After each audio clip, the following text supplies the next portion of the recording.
Oh, got to turn my phone down. I thought I did. All right, there we go. There we go. Okay, sweet. All All right. right, let's do it. Okay, so let me, let's see.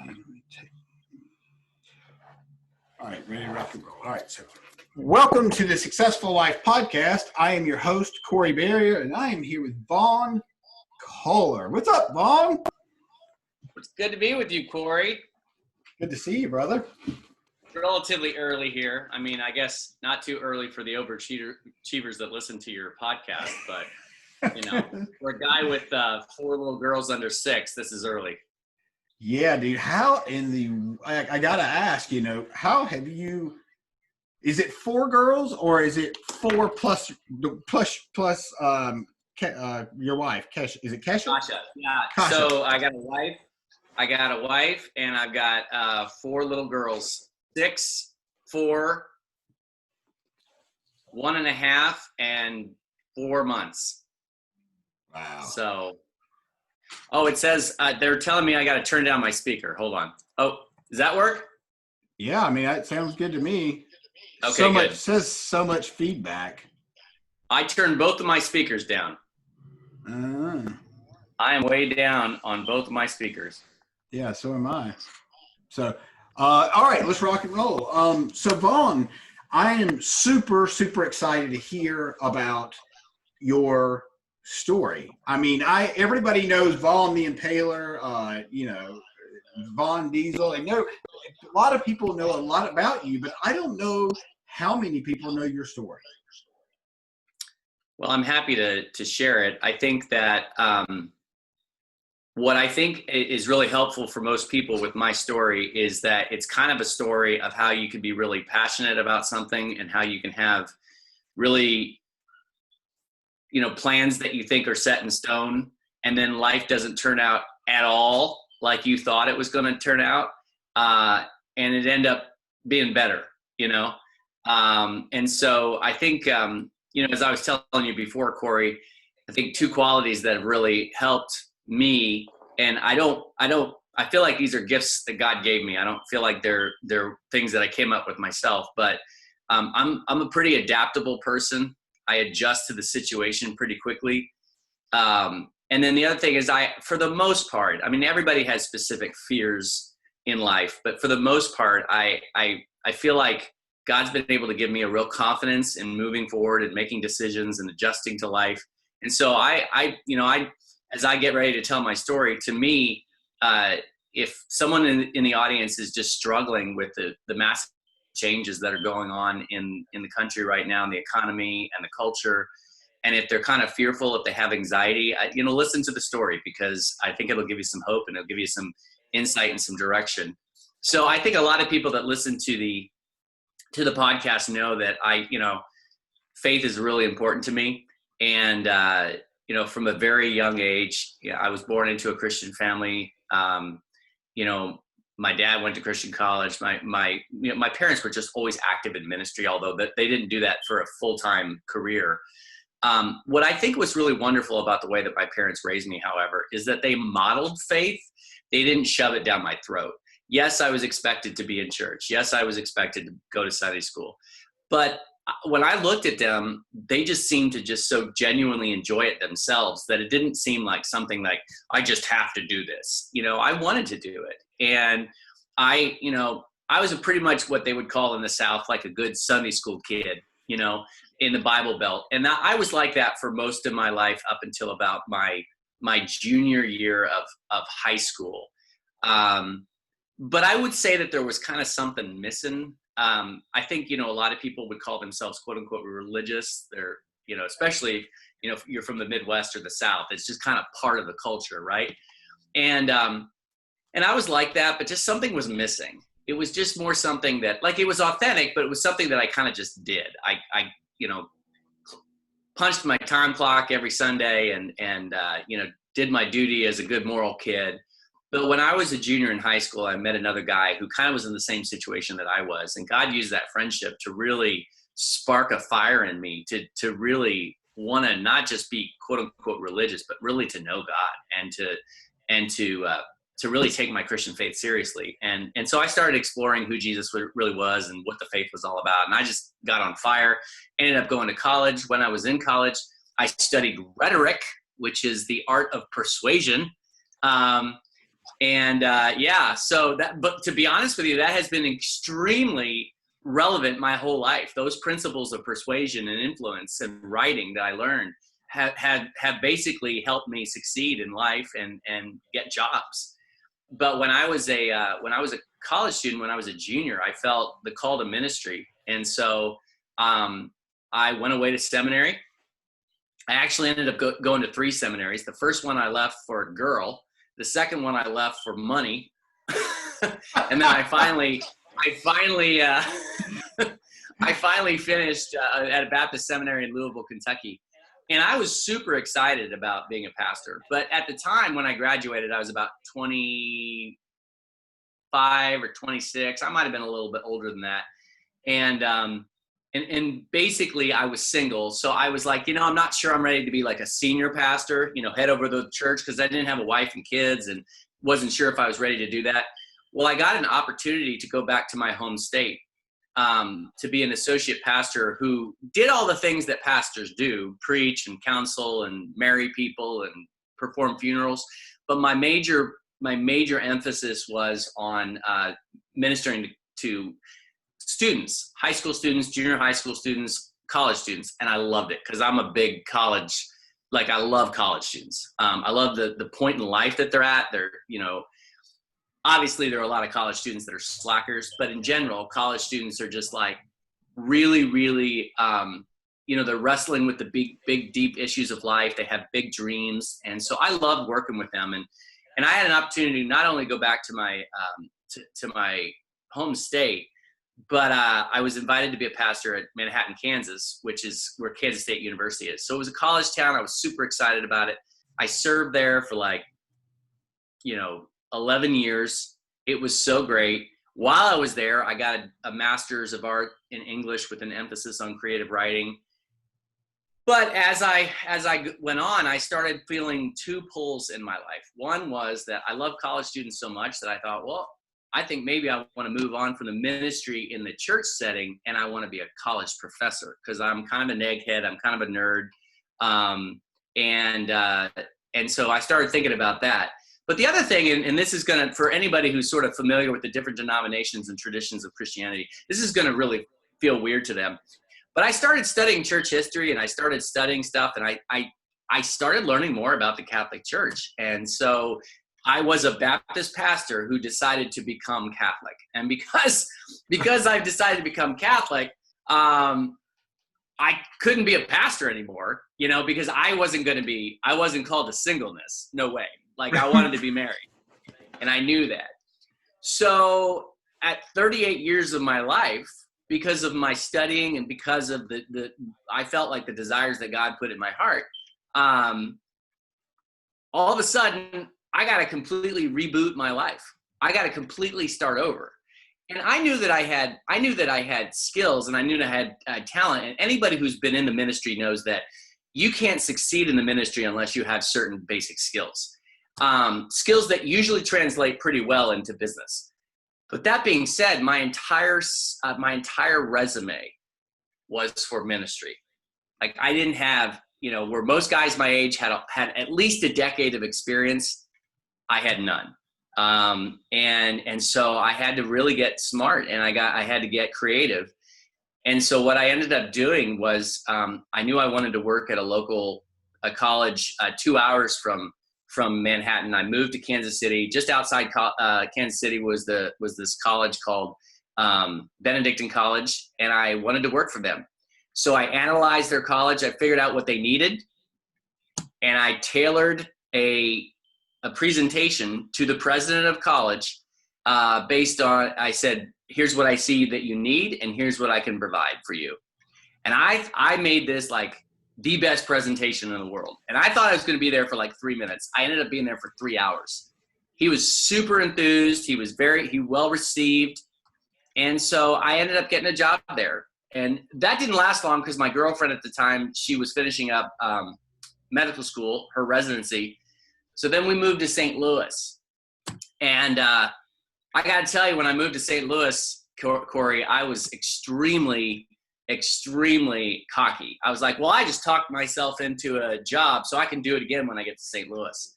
Of course. So I started let me trying stop to contact. Let me stop you real quick. So I have to ask, Vaughn, when you said I had to I made this decision to start over and move faiths, what was it that attracted you to the Catholic faith? Well, that's a big question. That's like asking me why I love my wife. But I would say there's three things. One is that when you really start studying the history of the church, to me it became obvious that Jesus only wanted to found one church. He didn't want to found 120,000 different denominations, everyone claiming to be Christian and having a lot of various different views of things. I want to clarify that I had an extremely positive experience as a Protestant Christian, as an evangelical. So I have, I consider them brothers, and I just, there's no judgment there. But that was the first thing, is that I believe that Jesus founded one church. I don't think he intended us to be split up into all these different denominations and traditions. The second thing is that, I've always been a real lover of the Bible. And I really came to the conclusion that if everybody's allowed to interpret the Bible for themselves, you're going to have billions of different interpretations, like who's right and who's wrong. Because if you look at the history of the Bible, there are Southern theologians that used it to support slavery. There are people in the past who have used it to support all sorts of bizarre stuff. Hitler co-opted the Bible to justify persecuting the Jews. So it's like, how, what interpretation is correct and what isn't? And I don't think a book interprets itself. You got to have a whole system, and that's what I felt that the Catholic Church promised. But ultimately, at the end of the day, there's all sorts of different things. Like, I do believe that the early church believed in the real presence of Christ in the Eucharist, which is part of the Catholic belief. I believe that in a lot of I discovered that a lot of the things everything the Catholic Church teaches is actually supported by the Bible. It's just that most Protestants don't know that. So there's a lot of different reasons that kind of all come down to one thing, which is I believe that their claims to be the church were true. So, That makes sense. So basically, I get to St. Louis. Great question, by the way. So I get to St. Louis, and I'm real cocky, and I think, I'm just going to talk myself into a job. Doesn't happen. I don't get any bites. Okay, the only thing I get is basically this local magazine who knows that I'm a good writer, and they're going to pay me to write articles. But I get like $225 an article. It's not a full-time job. So finally, I just sort of I go into despair. But I keep moving, and I do two things. One is I started my own job, my own business as a ghostwriter. And I didn't really get that off the ground right away. But the second thing I did was that I took this job as a water purification salesman with Tri-County Water and Air. It's the only job that was offered to me. It was actually pretty good pay because, as you know, sales, you can make good money in sales. But it was just not something that I was passionate about. And I thought, oh my gosh, I'm about to turn 40. I had these great dreams for my life, and I'm being a water purification salesman, right? So I said, okay, that's fine. I got to support my family. I got to adapt. I got to pivot. I got to do whatever is necessary to keep moving on. And that's a key that I think people need to understand, is that taking a detour off the highway does not mean you're not going in the right direction. Okay. Sometimes people think, well, this is my ultimate destination, and I had to get off on this detour. I need to get off on this exit. And so my whole life is ruined. No, it's not. It just meant that you had to take a small detour on your way to your ultimate destination. And that's what I told myself. But you got to keep the main prize still in sight if you have that detour, right? So you got to make sure that, yes, the detour is super, super important, but at the same time, you have to keep focused on the prize, on the main goal. Right. Yes. Right. Maybe a better analogy is that, if you're racing the Indy 500, you're going to have to make a pit stop, but you don't want to stay at the pit stop. You want to finish the race. Perfect. So that's kind of the way I was. So, I went through the training, and, but I was a little disappointed. I remember driving out to my first sales call. It's a bleak Southern Illinois evening just outside of St. Louis. It's cold. It's like in February. And I'm just, I don't know. I'm pretty down. And all of a sudden I get this call, literally on my way to my first sales call. I get this call from a guy named Bobby Keppel, who is the publisher of the magazine that I written stories for. And he says, I got a question for you. I said, what's that? He said, do you want to be the editor of our magazine full time? I'm like, yeah. And he goes, listen, I'm going to tell you right now, we're a startup, so we can't pay you a lot, but it is a full-time salary.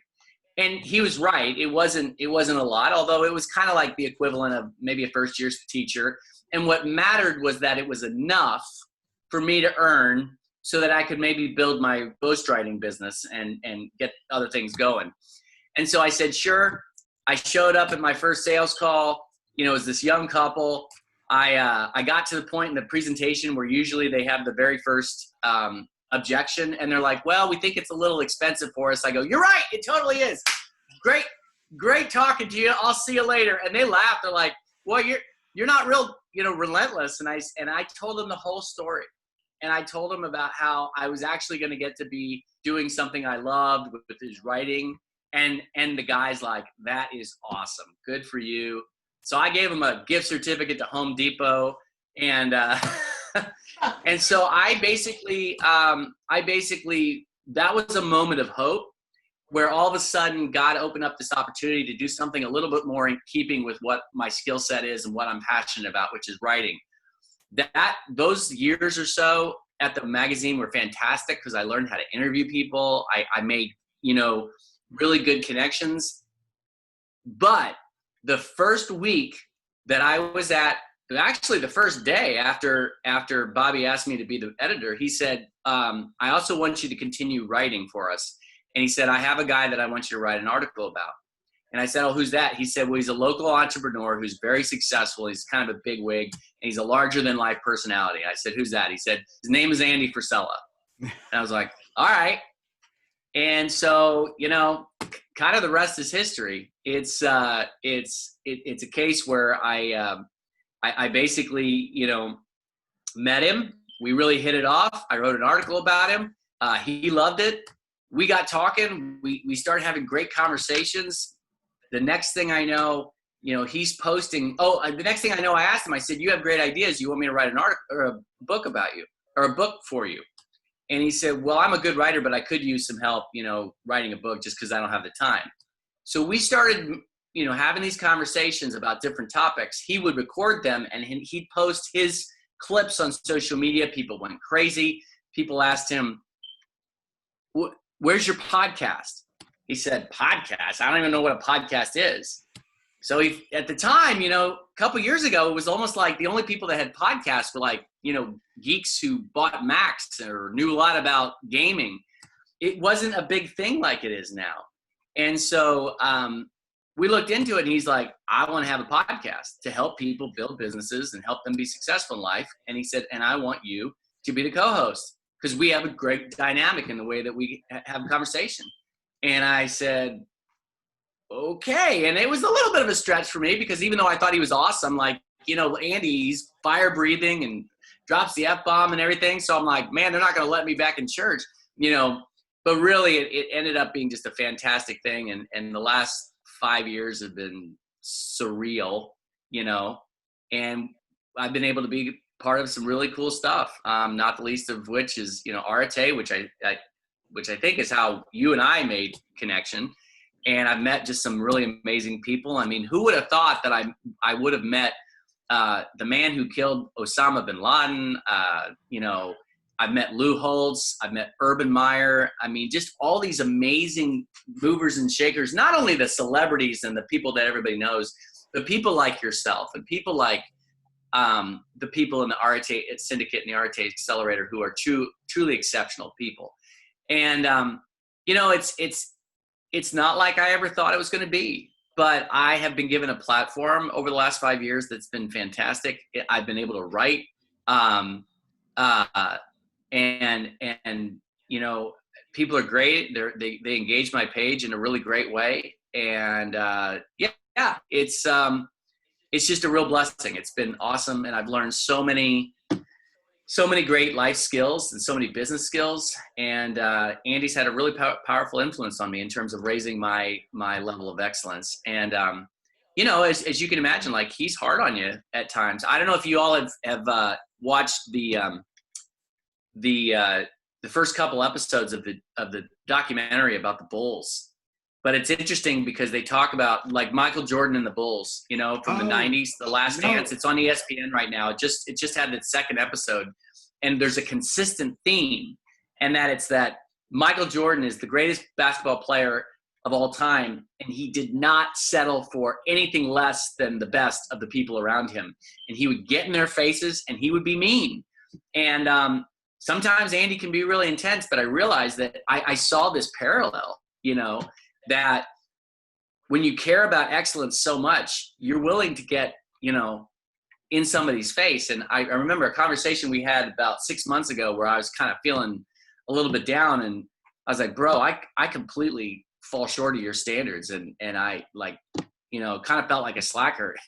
And he goes, bro, there's nobody on the planet with higher standards than me. So he's like, so don't feel bad. Like, compared to the rest of the world, he's like, you're up here, but that's not where we want to be. We want to be up here, you know? So that was a great feeling. And yeah, I just, it's been kind of crazy, you know, it's been kind of crazy, but it's kind of good. And like I said, Corey, a lot of it just really comes down to spiritual principles that I've learned over the course of my life that are applicable not just to spiritual health, but are applicable to practical success, and all that really have helped me be adaptable, have a good attitude, to adjust, and also just at the end of the day to be fearless. And when I say fearless, I mean, we all know that old saying that fear does not mean that you're not nervous or you're anxious. It means that you're willing to act in spite of your fear.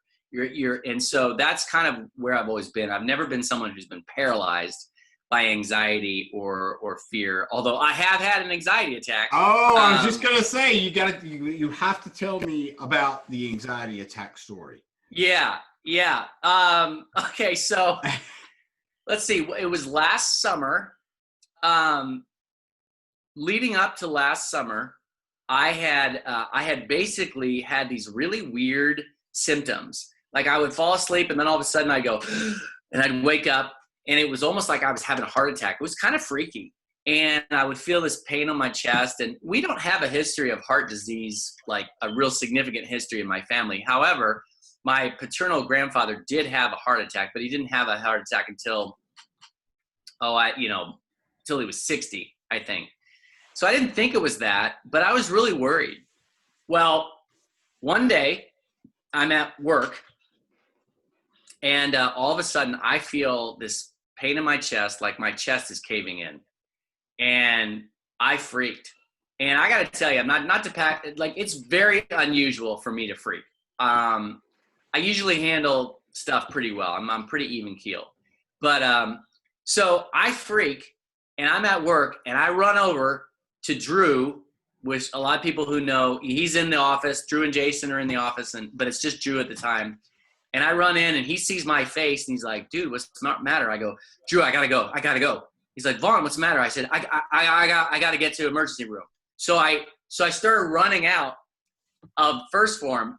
Testament to what a great guy Drew is. He's running after me. He's like, bro, what's going on? I said, I think I'm having a heart attack. He's like, well, if you're having a heart attack, you can't drive yourself to the emergency room. Right. And I was like, no, I got to do it. So I hop in my car, and I start speeding to the emergency room, which the one I was going to go to was like 30 minutes away. 20 minutes away, because I knew it's where I had insurance. I mean, that I at least kept my thoughts to know that.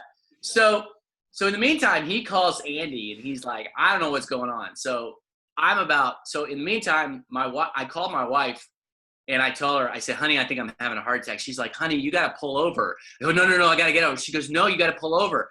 So anyway, I got off the phone with her, and meanwhile, I didn't know this because she couldn't get a hold of me. She was freaking out. She calls Alex Spinoso because we're friends. And Alex, because she doesn't know the number to First Form. She doesn't know anybody there. She doesn't know how to contact them. So she calls Alex, who has connections, and Alex is just, awesome, and he connects with people and tries to figure out what's going on. So I get about halfway down the road, the phone rings, and it's Andy. And he's like, dude, what's going on? I go, dude, I'm having a heart attack. I'm having a heart attack. And he goes, listen, dude, chill. I said, what? He said, chill. He said, you're not having a heart attack. I know this because this happens to me all the time. And I said, what? No, I'm having a heart attack. He goes, no. He said, you're having an anxiety attack. He said, you'll be fine. Just take a deep breath. And I got to admit, the minute he said that, like my brain was like, oh, maybe I'm not having a heart attack. And so I significantly, like the pain subsided, and I not totally, but it subsided a little bit. And I started breathing a little bit. He goes, where are you? And so I told him I was near the Quick Trip. He said, listen, call 911, go to the Quick Trip. I'll meet you there, but trust me, dude, you're not having a heart attack. So I get there, 911, the ambulance shows up. Andy pulls up in his, Rolls Royce, and he's just cracking jokes and everything. And he's like, he thinks he's having a heart attack. He thinks he's going to die. He's like, he's not going to die. Well, they hooked me up and they said, basically, yeah, this isn't a heart attack. Your heart is fine. He said, but we want to say, do you want us to take you to the hospital? And I said, well, you can't take me to St. Luke's because that's where my insurance is. And they said, nah, I mean, we'd take you to the closest one. And, so Andy says, well, I'll take him. So I get in, I'm still kind of delirious from all this, and he's kind of talking me off the ledge. And literally the next thing I know, we're at the hospital in the emergency room. And I'm like, dude, I thought this place was 20 minutes away. He's like, well, we're going a little faster than normal. He's like 95. And he goes, I figured if we pulled over, I'd be like, hey, dude needs to get to the emergency room. So we get there and really, to be honest with you, Corey, I was a little pissed at myself. I was like, man, I thought I was good at handling anxiety. And the doctor told me something really interesting. He said, you actually are probably very good at handling anxiety. But the reality is that human beings physically have a threshold. And it's not so much that you can't emotionally take it, but physically you have a threshold. And when you go over that threshold, your body starts telling you, you need to be more active about dealing with this. And so if you really think about, as I really thought about the years leading up to that anxiety attack, I mean, I had a massive change in my career. We moved from a town that I love to St. Louis, from Manhattan to a town to St. Louis. I got married, which is great, but it's a big life change. I had kids, which is a big life change. My dad died. So I had a lot of stuff that just added up. And over time I realized, well, maybe I hadn't been as aggressive as I needed to be to really deal with that stress. And so it got me thinking back toward certain principles of spiritual truth that I was able to then reaffirm and reassert, and it really helped. I think as humans we're bodies and souls, and so I was doing a good job of exercising.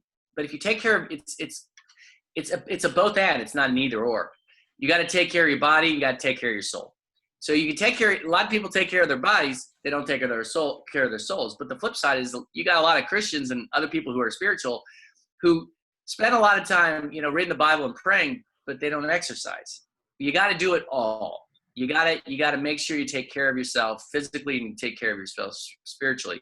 And so that was just something that really prompted me to go back to what I believed and say, okay, what is the source for being fearless? What is the source for dealing with my anxiety? And I took some time and,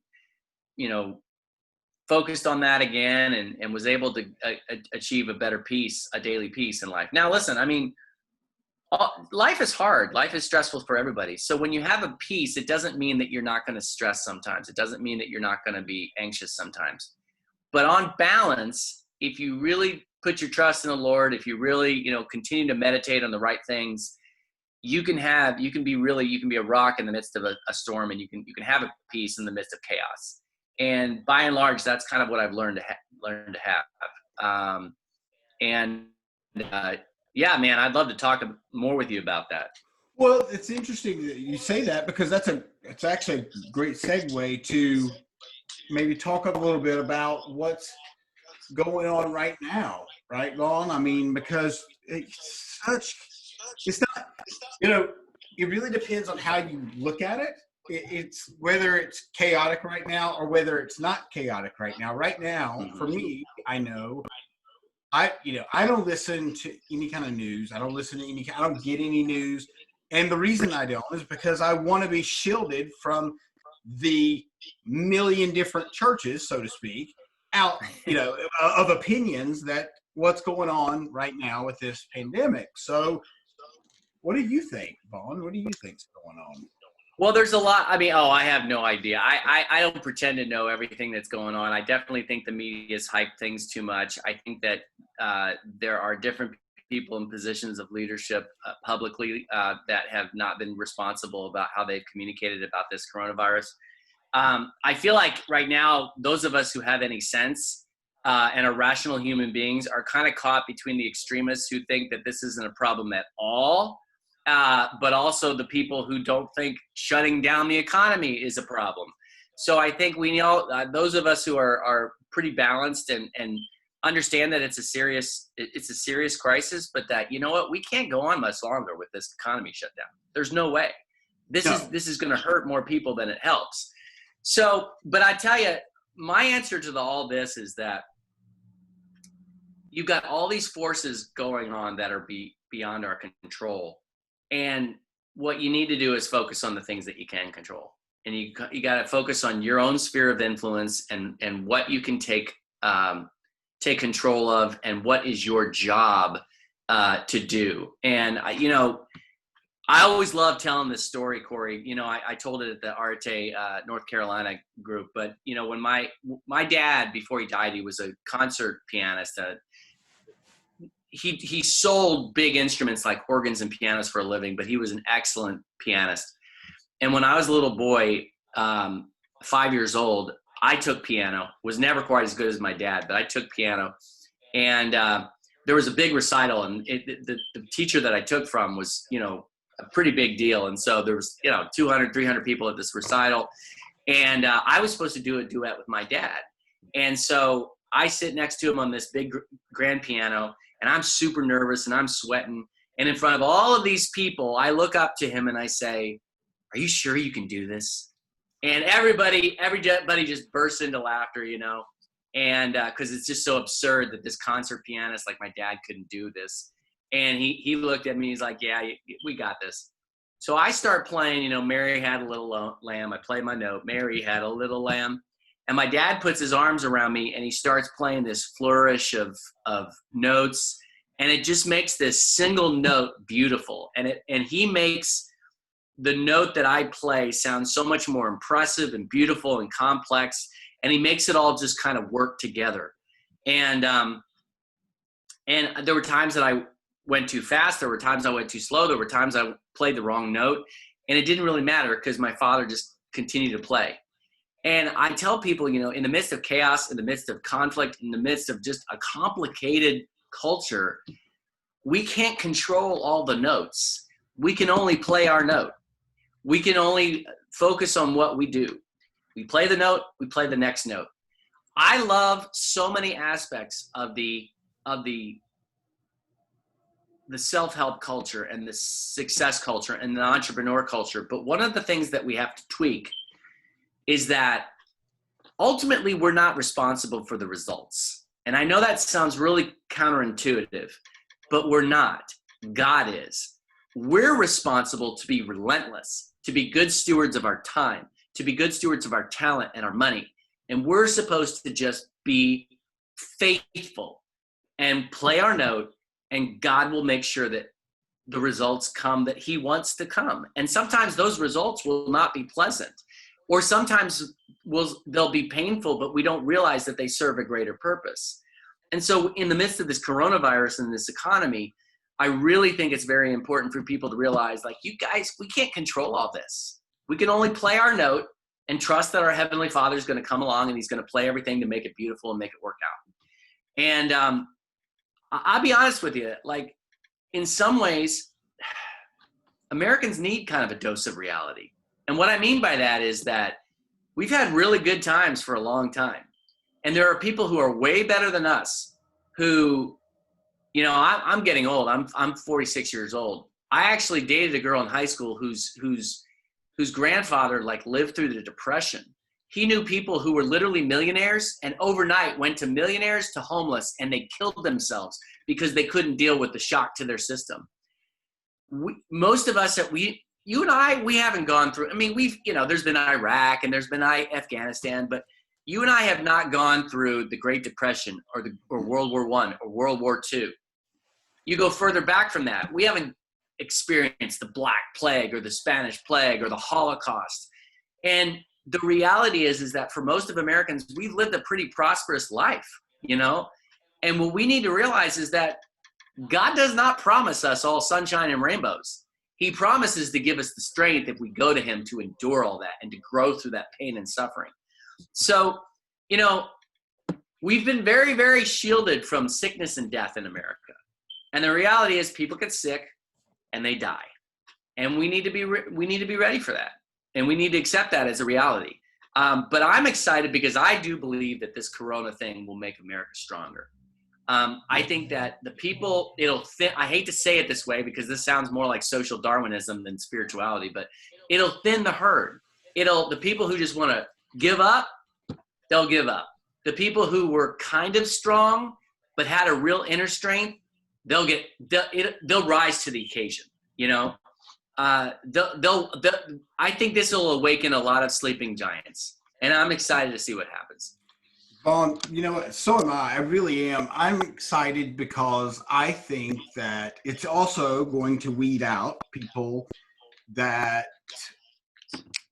you know, that are not willing to make it, that maybe look like they're making it, but not so much. You know, there's been a lot of crazy good things that have happened through this.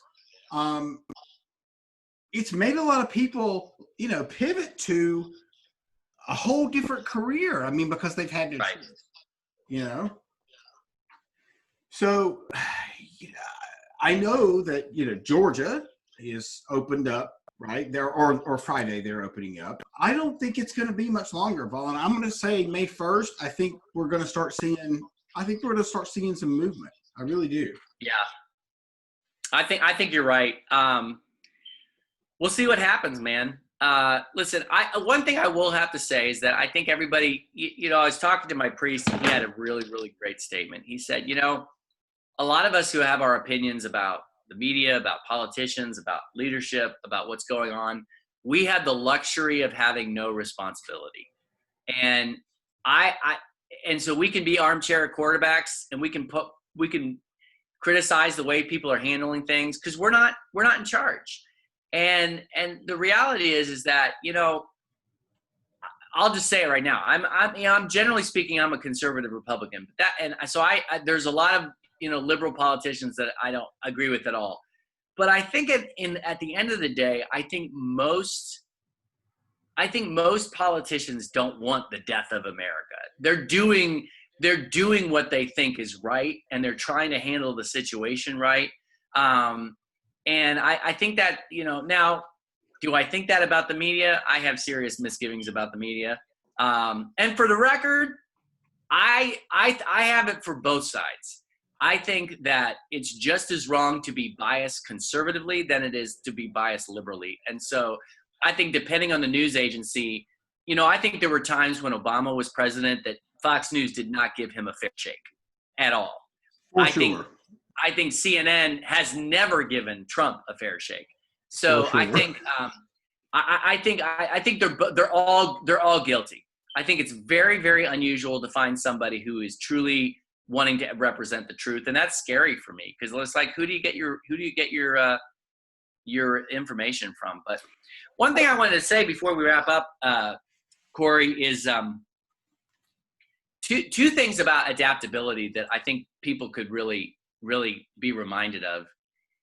There might be a case in this economy where you're going to have to completely change your profession, or you're going to have to completely change your business. I think people always need to remember that excellence is a transferable skill. If you are excellent, you're going to be good at anything you do in any industry. And, Andy talks about, anybody who listens to the podcast knows that Andy created 75 Hard and the mental toughness.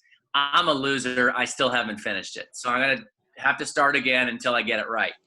But his point with mental toughness is that when you learn to truly be mentally tough, you don't have to take a class on, a specific topic of success, like whether it's business or relationships. When you truly not that you can't learn things about, obviously, communication and relationships, but the point is that when you learn to be mentally tough, it applies to every area of life, And so that's what I feel like with excellence. I mean, if you have to pivot, you're going to be successful. So I think people just need to remember that and to encourage them with that. But the other thing, it's kind of a funny analogy, but before my grandfather died, like he was just awesome. And I dreamt of inheriting, I wasn't old enough, but I dreamt of inheriting his 68 Ford Mustang, which I just thought, I'm not a car guy, but I've always loved that car. I mean, it was just awesome. And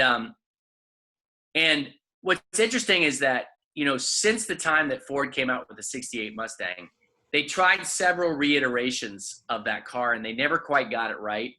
Well, finally in the early 2000s, they got a version of it that a lot of people loved because it seemed to capture the classic aspect of the real classic look of the 68 Mustang, but it really modernized it. And it had, modern contours and curves and aerodynamics. And so you were looking at something that you recognized, but it was brand new. And the designer that created that car called it retrofuturism, the best of the old and the future. And I want to tell people, like, whenever there's a massive change in your life, whether you have to pivot, you have a chance to become retro future Corey, retro future Vaughn.